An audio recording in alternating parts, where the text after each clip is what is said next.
Welcome to Radiant Guidance. So, I want to start this episode off with a quote: "Those who do not believe in magic will never find it." This was said by Roald Dahl, who is a well known figure who had his natal Venus conjunct Neptune. So, today I'm going to talk about what it means when Venus conjoins Neptune. Mostly in a natal chart perspective, but I'll talk a little about the transit too, since we are approaching this transit. This is an aspect I've wanted to talk about for a while when it happens in a natal chart, because I have a lot of experience with it and just insight into it, and it's important, and I think it can sometimes be misunderstood. So, like many things with Neptune. So let's break it down. When we have the planet Venus, it represents our values, our relationships, and anything that kind of pertains to beauty and the sensual nature. Neptune, on the other hand, is said to be a higher octave of Venus, and it represents the collective imagination, if you will, the fantasy realm. This can be illusions, this can be delusion and disenchantments. It can also represent escapism and addiction. In a positive way, it connects spirituality. It's everything that connects us all and creates unity, right? It wants to dissolve boundaries.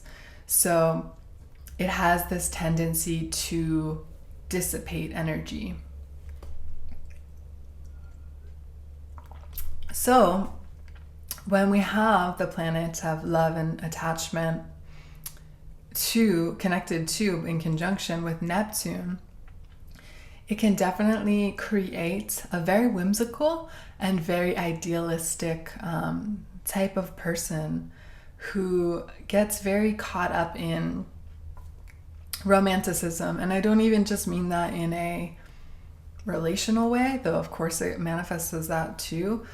They just tend to have very high standards of what they find beautiful and want to reach this kind of sublime level through either relating with others, or it could be, creating arts. There's this merging that wants to happen. On a challenge perspective, this can be a lot of confusion in love, a lot of poor boundaries in love as well.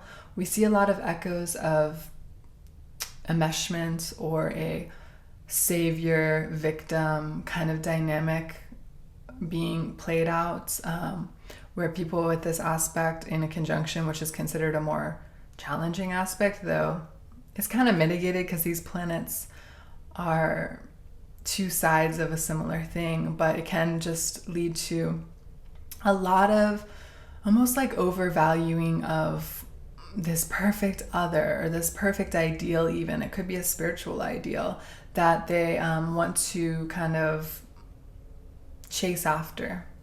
Venus conjunct Neptune can be almost like wanting to seek this like that transcendental state, that state of bliss or nirvana, right? Through either Venusian things like food, art, possessions, or relationships. So I feel like there is a tendency for overindulgence and overdoing things. There can be like a draw to beautiful art, beautiful clothing, beautiful foods, and that can be a form of like getting a quick way into that fantasy world or that transcendental state for these folks. But there's other ways that we can access those. And another quick fix, way would be drugs, or a lot of people use relationships and love like this, where they fall in love with like the idea of being in love. This is really common with this aspect. I've seen this a lot in my practice, and it can be really beautiful. There's a lot of compassion and love, but they can fall in love, pretty easily. I think a lot of this traces back to, boundaries being not recognized, because ultimately Venus is our setup for healthy relating, healthy relationship. And when Neptune is touching that planet, often is the case that these were individuals who had boundary violations at a younger age, or were not really necessarily modeled maybe healthy relating, or they struggled to determine what is like a healthy level of giving or boundaries. So you see this a lot in people who work in the healing arts or healing professions or in the creative fields, where that is a gift. But in interpersonal relationships, that can sometimes manifest as I mentioned, codependency, enmeshment, or this kind of martyr savior complex. Interestingly, Roald Dahl, just to kind of go off that example, he had all these whimsical children's stories. He told his poetry and stories through the eyes of a child, and he created these kind of other fantasy worlds. He had a bunch of children himself, and he even made this like wagon that he decorated and made for his kids as like a play place in his yard. And interestingly, one of his children actually was like hospitalized as a baby, and he helped discover something that then later was kind of like a breakthrough in health for just like the world. So it's kind of interesting that you see he was able to touch people artistically, but also in a very kind of humanitarian, healing way as well, with some of his experiences with his own child getting sick. And so I found that really interesting. And I want to just kind of note that a lot of people who have Venus conjunct Neptune, you know, people might say, oh, they're quick to fall in love, they're not loyal. Well, a lot of them actually, like Sophia Loren's, another example that comes to mind, were like married to one person for a really long time. So they do kind of demonstrate a lot of the time that like wanting to be in a really loyal bonded thing. That could be a challenge if the relationship isn't ideal and maybe they're seeing their partner through an idealized lens and it's hard for them to let go or know when enough is enough. This can be a challenge that I see. If it's not manifesting in like an unhealthy kind of way of relating in romance or love, another challenge side of this could be substance abuse, drugs. Aaron Carter actually had this aspect in his natal chart, and we know that he unfortunately recently passed away due to an overdose. So it's a very sensitizing aspect, and boundaries and limits are something that sometimes aren't so easy to gauge when people have this.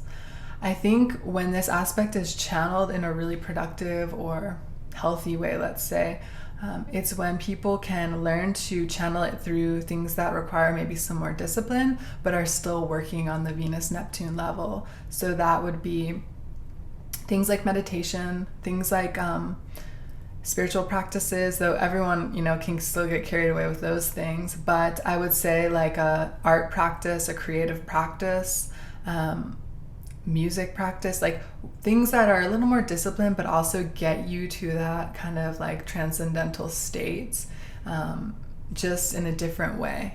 And then you might not be seeking it through like just chasing love or a high from like a substance or from material things. So something that I have also observed with this aspect that can be a little on the challenging side is when people have Venus conjunct Neptune, that means that in synastry or relationship astrology, when we overlay charts, often if they date people within their age range, like their peers, within even up to like 5 years, they're going to find, maybe even longer, they're going to find that that person's Neptune conjoins their Venus because they have that aspect natally. So this is the challenge when we have personal planets in hard aspect to transpersonal planets. Often the relationships and people we meet and come into our lives magnify or repeat the, like exaggerate, let's say, these challenges and also the gifts. So with Venus conjunct Neptune, you might find yourself in relationships a lot that are very idealistic, that are very kind of like, could be falling in love with people that aren't available, or where it's not necessarily reciprocated, or where you put them on this like perfection idealism pedestal and have a hard time actually dealing with the reality of they're just a person. Like they have flaws and faults too. It might be like a harder pill to swallow. And so this is common. Sometimes people with this aspect prefer dating people that are like a larger age gap away because they're not going to have as much of that disillusionment. it's okay if you do date people who activate your Venus Neptune. You know, that's going to be almost unavoidable. You're going to have to interact with these people. But just know there can be more projection, there can be more romanticism or romanticization. Is that a word? Of that person. Because usually it is not necessarily the Neptune person's faults, but usually it's just the fact that the Venus person's Venus is on this other person's Neptune, that they can paint this whole picture or this whole movie of what how this relationship is or will be or could be, and they're met with like a harder reality if that doesn't pan out, you know, which a lot of the time in life we find that to be the case. So they can get disenchanted, people with this aspect of relationships, if they haven't found that healthy bonded one, or they're not in like a codependent thing that's unhealthy and they don't know how to leave. They can sometimes just get a little disillusioned where they don't want to get involved at all. It can operate very similarly to having Venus in your 12th house. So that's my advice for Venus conjunct Neptune. We are expecting it soon as a transit, and as a transit, I believe it's an aspect that can heighten compassion, this overall collective feeling of spirituality, or a loosening of boundaries or lines, which can sometimes be a positive thing on a collective level because it allows more compassion and collaboration to exist. If you have any questions or you have this aspect, comment below. Personal chart questions I don't usually answer just because that's something that would be more appropriate for a session. But if you just have anecdotal things that you want to comment about this aspect, I welcome that. You can find more of my information on radiantguidance.com, where I have sessions, classes, and other offerings. Thank you so much.